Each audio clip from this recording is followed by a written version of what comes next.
Well, last weekend, Colin and I were going to see an old, late 60s, early 70s band called Love, which really dates. Does anyone remember them? Yeah, great band, great band. They were coming to Nottingham. Only one surviving member, who was Johnny Eccles, the great guitarist and singer. And then Friday night, there were these messages that I was seeing from friends who lived in Nottingham saying, stay out of town on Saturday, because, there were 2 demonstrations planned and there was fears of violence. And so, did we let that deter us? No, we didn't. Yeah.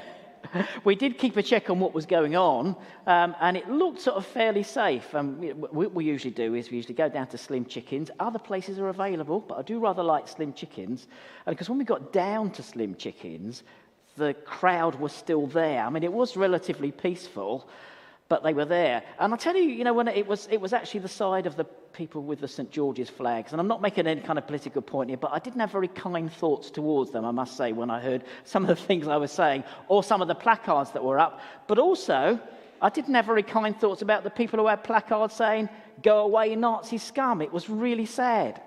But the next morning, there was this picture on the BBC website that was actually taken in Nottingham. It's an iconic picture. I think it'll be one of those pictures that will win an award, because you've got, the guy, he's obviously trying to get to the person on the other side, but there's the poor police officer in between, and there's the guy with an incredibly long neck next to him, looking a bit like a giraffe, just trying to, and you can see the look on their face is pretty vicious, isn't it? I wouldn't want to bump into them on a dark night. Now, what was your reaction when you first saw the picture of that man? What did you think of him?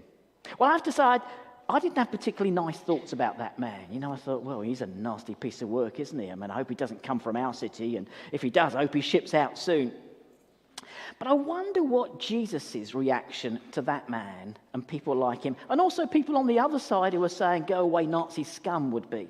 Well, with that man, I think if Jesus was physically present in Market Square, and he was near that man, he wouldn't have been in the demonstration, I should say, so don't misquote me. But if Jesus was physically present, he wouldn't approve of what he was doing and saying, but he wouldn't condemn him like I'd be so quick to. I think, just judging by what I've read about the way Jesus handled people in the Gospels, I think he'd have put his hand on that man's shoulders and say, "Let's go over to Slim Chickens and have a chat." Oh, no, hang on, it's closed because of the demonstration, just to make a point. But he would have said, "Let's go and have a cup of coffee, or let's go and have a pint." Maybe alcohol wouldn't be a great idea for that guy, but let's go and talk about this. I think he'd have treated that man with gentleness. Now, when I was a boy in Sunday school, we used to sing "Gentle Jesus, Meek and Mild," and it sounded really soft to me. And, my mum used to quote that to me if I was being nasty to my sister. "Be like Jesus, gentle Jesus, meek and mild." And I felt anything like meek and mild towards my sister. And for a lot of people, gentleness is a bit like this, isn't it? It's nice and it's warm. Yeah, we heard all the R's. It's nice and warm and fluffy, but not very effective. But actually, when it's used in the New Testament, it's more like this. Because the word in the original language translated as gentle means strength under control. And as we'll see, that is transformational. And it's just what we need in these difficult days that we're living in. Now, if you're not a person of faith and you've been disturbed by what's been happening on our streets and what you've been seeing in the news, and you don't know how to respond or how to make sense of it, I hope that you'll find this helpful. I think you will. But for those of us who are Jesus followers, as the Mandalorian would say, this is the way. This is the path we're to follow, because we're called to be like Jesus, who was gentle. Not in that nice, warm, fluffy way that we think about when we sing "Gentle Jesus, Meek and Mild," but in that sense that he had strength under control, reached out to people and transformed them. Well, over the last few weeks, we've been in this series, Dressed to Impress, and we've been reflecting on a powerful image that Paul, one of the early Christians, wrote in a letter to the Christians in Colossae about our attitudes and mindset.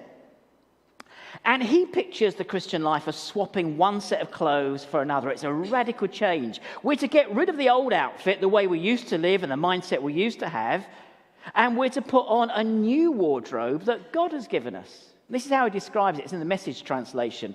So chosen by God for this new life of love, dressed in the wardrobe God picked out for you. Compassion, kindness, humility, quiet, strength. That's the word gentleness in other translations. Discipline, be even-tempered, content, with second place, quick to forgive an offense. Forgive as quickly and completely as the Master forgave you. And regardless of what all else you put on, wear love. It's your basic all-purpose garment. Never be without it. Now, I like that translation because it's so engaging, but also the way that he translates gentleness as quiet strength. Now, we've been working through, we're not going to work through every one. This is the penultimate session, and we're looking at love next week. But we've looked at compassion, which is when love meets suffering and stays loving. It's something we feel deep inside, and it doesn't change when it gets tough. And then kindness is translating that love into action. It's actually solid acts of compassion. And then we moved on to humility, which is focusing less on yourself, not thinking of yourself less. And this morning, we're moving on to gentleness, which is strength under control. Now, I need to level with you. This isn't a quality that I've always exuded. Especially when my children were growing up and they weren't going to bed. I wasn't exactly gentle in the way I told them to go to bed sometimes. I made sure that the windows were shut and the neighbours didn't hear. You know, there have been plenty of times when I've brushed off people or been judgmental or when I haven't been happy with the service and have kind of made some sarcastic comment or I've sent a snipey email or I've been snipey with someone on social media. And, you know, if you've had instances where I haven't been gentle with you, we'll form a queue afterwards and we'll sort it out.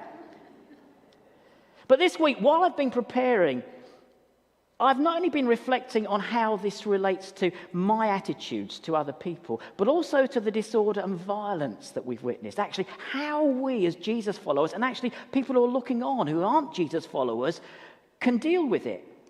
So I'm kind of looking on two levels. I'm looking at this big picture, but also how it applies to my life. Because it's all very well me looking at that man in the picture and judging him, but yeah, there are seeds of that kind of attitude in me. Maybe not with the same issues, but with the same kind of disdain towards some people. The more I've delved into understanding this Jesus-like quality, the more I've come to realize just how radical this gentleness is. So from the kind of study I've done, this is my definition. So it's my definition, so I might have got it wrong, but this is how I see it. Gentleness involves viewing others with compassion, treating them with dignity, and always prioritizing their well-being no matter the circumstances. I'll just give you that again. Gentleness involves viewing others with compassion, treating them with dignity, and prioritizing their well-being no matter what the circumstances. And that means we show gentleness, to the person who's afraid about those demonstrations and the guy who was in that confrontation with the police officer we saw earlier on. Whether you're a Jesus follower or not, I'm sure you'll agree that this doesn't come naturally. It's not easy to have this mindset, especially when you switch on the news and you see this. Did you have gentle thoughts about the people that you saw on the news running riot in the streets? Well, I don't think I did. Or maybe you work with someone like this, who's provocative and nasty and difficult and no one likes. Or when you live next door to someone like this. It's not easy to be gentle with them. Gentleness takes guts, but it rewrites the story. Now let's look at how Jesus showed this gutsy gentleness to a man everyone despised, and he rewrote the story of this man's life. Now his name was Zacchaeus. He lived in a place called Jericho, and he's not the kind of person you go to Slim Chickens with. He's a tax collector. Not just any tax collector, he's the chief tax collector. And remember, the Jews at that time, they were under Roman rule. The Romans had invaded, and so they were paying tax to this foreign power. And not only that, tax collectors were encouraged to charge as much as they like and keep the proceeds. So Zacchaeus was top dog in a corrupt system, and he's got rich by ripping people off. Now, if there is a most hated man in Jericho, he'd be right at the top of the list. He's got a big house. He's got the fancy clothes. But no one in town would be caught dead with him. He's alone. And then he hears that Jesus is heading to town. Jesus, the man who's been hanging out with all the wrong kind of people. Well, the wrong kind of people as far as the religious leaders are concerned. Jesus, the man who welcomes outcasts and talks to prostitutes and publicans and tax collectors. And Zacchaeus is curious, maybe desperate. Whatever it is, he decides he just got to see Jesus. But Zacchaeus is short. And that's nothing against short people. Well, I'm not the tallest person in the world, but he was a short one. Not just can't see over the crowd short, but can't see at all short. And the crowd's thick. And of course, will anyone let a tax collector through? No, they might let Charles through. They might let the nice person next door through, but not Zacchaeus, the tax collector. So what does he do? This rich, powerful bloke hikes up his robe and scrambles up a tree. A grown man scrambling up a tree. This seems ridiculous, almost desperate. But Zacchaeus doesn't care about looking foolish. He just wants to see Jesus and hear what it's got to say. And this is where it gets wild. Jesus comes right through the crowd, right under that tree. He stops. He looks up and he calls to Zacchaeus by name. Zacchaeus, come down, because I'm coming over to your place today. And that's quite a radical thing. If you went to someone's house and the inference would be that he would eat with them, then you are associating with them. And everyone would have frowned at that. You can imagine the crowd's reaction. They're stunned. They're thinking, what? Jesus going to his house? Does he know who this bloke is? Should we put him straight and tell him and say, Jesus, don't touch that man with a barge pole? But Jesus doesn't care about it at all. He doesn't see the corrupt tax collector Zacchaeus. He sees Zacchaeus, the lonely, broken man who just climbed a tree to catch a glimpse of hope. Jesus takes a massive risk here. He risks his reputation. He's standing with the crowd. He risks the crowd turning against him, all to reach out to someone who everyone else has written off. And it's this kind of gutsy gentleness that defines Jesus. He's bold enough to risk everything, yet gentle enough to do it in a way that invites rather than condemns. And Zacchaeus, he's blown away. He climbs down that tree faster than you could say tax return. And he's ecstatic. For the first time in a long while, someone truly sees him for who he is. Not just his wealth, not his corruption, not his power, but the person he is. And it changes him right there in front of that crowd. He declares, I'm giving half of what I own to the poor. And if I've cheated anyone, I'll pay them back 4 times over. Don't you find it interesting that there was no sermon from Jesus? No barbed points about what a corrupt man he was. He just showed up, invited himself in, and Zacchaeus' heart was transformed. It's that power of gutsy gentleness, that love that takes a risk, that love that's not afraid of the mess it might create, that love that transforms even the hardest of hearts. This story is proof that gentleness takes guts, but it rewrites the story. And you know, Jesus is still doing this. Let me tell you a story of a teenage girl. She would have looked something like this. Actually, that, if you know comics, that's Harlequin. So I tried to look for female thug, and I thought that would be the best one to have so that I wasn't pointing the finger at anyone and I wouldn't get sued or anything like that. But she would have kind of looked something like that, kind of scary. If you would have walked into the prison cell that she was in, you would have seen a rebellious, hardened young criminal destined for a life of crime. She was just 18, and she'd been in juvenile courts, and they said, now we're going to try you as an adult, and you're going to go under, you're going in prison, we've given up on you. She was a drug addict, she was unrepentant, and she was seen as a threat to society. And she'd always kind of worked with a partner in crime, kind of Bonnie and Clyde types, but they were separated. And they were in separate cells, and she sat in her cold prison cell alone with defiant thoughts. And as she sat there, the door opened, and a woman came in called Joyce. She knew that lady because Joyce was from her parents' church, her parents' Salvation Army church. And she braced herself for a lecture. She thought, well, Mum and Dad, they can't come to tell me themselves, so they sent someone. And she got something totally unexpected. Firstly, this woman announced that she was a lawyer, and she was going to be her lawyer, and gave her a card. She didn't say any more about the situation she was in. This is how the girl, who's now a 56-year-old woman, describes it.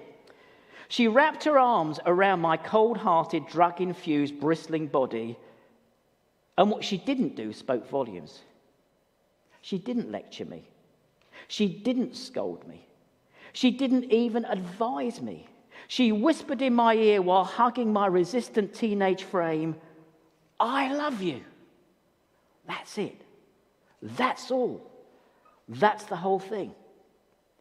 And then years later, as a 56-year-old woman, she reflected on how that act of gutsy gentleness changed her story. She says that after Joyce left the room, Jesus showed up. I felt him. I sensed him. I heard him. I experienced him. He showed up just like Joyce did. He came with arms open and he wrapped me in his love and whispered in my ear, "I love you." My fear, my pain, my shame, my guilt, my hardness and badness and mockery started to loosen and leave, and I felt loved, unconditionally loved. And that was a turning point in her life. I'll tell you the one is, it's Danielle Strickland. And if you don't know, I'd recommend her book, particularly her latest book, The Flip Side of Hope. Brilliant. She's now a respected speaker and author. She's a senior officer in the Salvation Army, and she's an advocate for social justice. But most of all, she loves Jesus, and she wants to reach out to people on the fringes with that kind of gutsy gentleness. See, her encounter when she was a teenager with that woman is proof that gentleness takes guts, but it rewrites the story.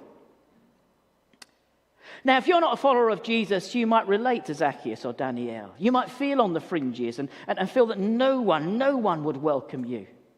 Maybe there's someone kind of watching online here and they got caught in the riots and you're waiting for that knock on the door and you're ashamed of what you did. Do you know, I can confidently say that Jesus is reaching out to you. He's ready to rewrite your story. And I believe that he's ready to rewrite the story for each of us as we navigate the past week's events and face the difficult people in our lives. I believe he wants to rewrite the story unfolding around you, in your community, in your workplace, in your family. And you're going to play a pivotal role in bringing about this change. So as we come towards a close, this is what I want to encourage you to do. If you're not a Jesus follower yet, consider this a step in the right direction. It costs you nothing, but it could transform everything. And if you're following him, remember, this is part of the journey. This is the journey we're on together. There are people around us who are deeply unsettled by the events that we've seen on our news. Many people struggling, feeling isolated and afraid. I've got a friend who's British Asian. Actually, he works for the police. He's not a police officer. He works for the police. And I rang him up to see how he was. And he said, "We're afraid. I'm afraid for my daughters to go out. We're afraid. We're afraid of what's going on." And what can we do? Reach out to them. It's not easy. It takes real courage. Reach out to them. I remember being at a seminar about befriending people from different backgrounds, and someone said, "I just don't know what to say when I see people from another culture." And someone from another culture stood up and said, "Just say hello. That's all you need to do. It doesn't have to be that complicated. Offer your friendship. A simple gesture can mean the world. Show them kindness. In big and small ways, it reflects God's love." Now, when I first came here, one of the things I do in kind of linking up with the community, my first port of call is usually the police, because I was a police chaplain in Chesterfield, and I'm a police chaplain here. Well, I don't do so much as I used to do, but the police are really good, because when you come to them and say, what can I do to make your job easier? How can I get involved in the community? And I saw a really great guy, a sergeant called Nick, who sadly left after that. I know the street pastors really valued him, and there's never been anyone quite like Nick. He was a wonderful, he was an inspector, I think, wonderful guy. But he said, well, look, what I'd really like you to do is link up. There's a little mosque nearby. I want you to link up with them. I'd never done that before, do you know? And I was absolutely terrified. But I said, yeah, okay, I'll do that. He said, well, there's a guy who's a trustee of the mosque, and he works in Paddy Tipping's office. Paddy was then the first name terms, you see. He was the police and crime commissioner. And there was an introduction, and they invited me to come and see the imam and one of the trustees. And I was really nervous, actually. I'd never done this before. The imam and this guy worked for the police. They were together there. They were all dressed in white, and we had a lovely time with some lovely food. But do you know, I'll tell you what's happened over the years. I mean, we haven't done lots of joint services or anything like that. I'm kind of not really, that's not either of our cup of tea. But I'll tell you what's happened. We've become really good friends. In fact, one of the guys, the guy I was telling you about, he is a really close friend of mine. He's one of my best friends. All because I was kind of going outside my own comfort zone there. It's just a matter of friendship. And we've had opportunities, you know. They've asked me to pray sometimes, and sometimes they've said, what is it you believe? And I've shared the good news of Jesus with them, and I've listened to what they had to say, and we've talked about our distinctive and explored together. I've got permission from my friend to say this, but I phoned him up to see how he was, and I said, can I pray? Can I pray for us? And I prayed for peace, I prayed for his family. That was Wednesday. And I was really troubled on Wednesday because there was all sorts of misinformation going around the Chesterfield area. My son was telling me, they were saying there was something happening in Queen's Park, and they were attacking a hotel nearby, and they were worried it would be a Rotherham type thing. And we were all kind of really unsettled and really afraid. And of course, as we know, Wednesday was a bit of a turning point. And we prayed together, and then he messaged me the next day, and he has given me permission to say this, and he said, prayers were answered, weren't they? Prayers were answered. Yeah, just a simple thing, do you see how simple it is? I'm not saying, start up big discussion groups and projects, just relationships. But then what about those people in your life who have strong opinions that clash with yours, and they come out, especially in times like this? What do you do with them? Well, gentleness means you treat them with dignity. Whatever you think of what they say, treat them as people with dignity, because that's what Jesus would do. Listen to what they have to say. You might not agree with them, but at least you can understand it, and they'll feel listened to. And then share your perspective with them with humility and respect, and show them Jesus' love through your words and actions. I was in a queue for something on Friday, making conversation with someone, and I said, well, at least things have settled down. I should never have said that. I lit a tinderbox because this guy was a Tommy Robinson fan. I'm no relation to Tommy Robinson, by the way, and he's nicked our family name, and I don't like that. But I got all this stuff and these YouTube videos and these conspiracies that were going on, and I thought, what am I preaching on this week? Gentleness. All right, okay, Lord, right, this I know, right, Lord. My instinct was to say, well, I've got to go now, actually. I've just remembered I haven't got time to go to this gig. I'm going to go off and get some food from Slim Chickens. But, I stood there and I listened. And I listened because it went on and on and on and on and on. And then I just kind of said, well, yeah, okay. Can I just share you my perspective? Can I just share do you think it's right for people to go and try and burn down hotels? No. And I said, do you think it's right for people to say, go home Nazi scum? No. I said, neither. I don't think either. There's a different way, this isn't the right way. But I did have opportunity, but it wasn't easy. In fact, that person's still sending me these videos from YouTube, which I haven't bothered watching, I have to say. But maybe there's a person like that in your neighbourhood, a person who's difficult, who's got these strong opinions and full of conspiracy theories, and nobody likes them. And that actually makes them worse because they feel shunned. How about showing a bit of gutsy gentleness to them? And it's really simple. I don't want to give you anything impossible. Smile at them. A smile can be really powerful. Just a smile, just a gesture. Talk to them. Talk to them as people. You never know what difference it might make. And look for an act of kindness. Seek out ways to help them feel valued. And in doing so, you might just change the story for them, and maybe even for yourself. Let's be bold in our love and courageous in our kindness. Gentleness takes guts, but it rewrites the story.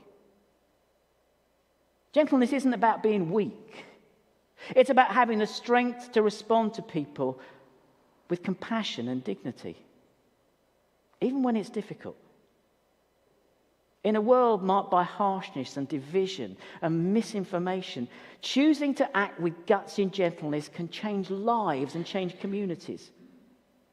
And whether you're a follower of Jesus or not, this can be transformative. Reach out. Offer friendship. Show kindness. Treat everyone with dignity.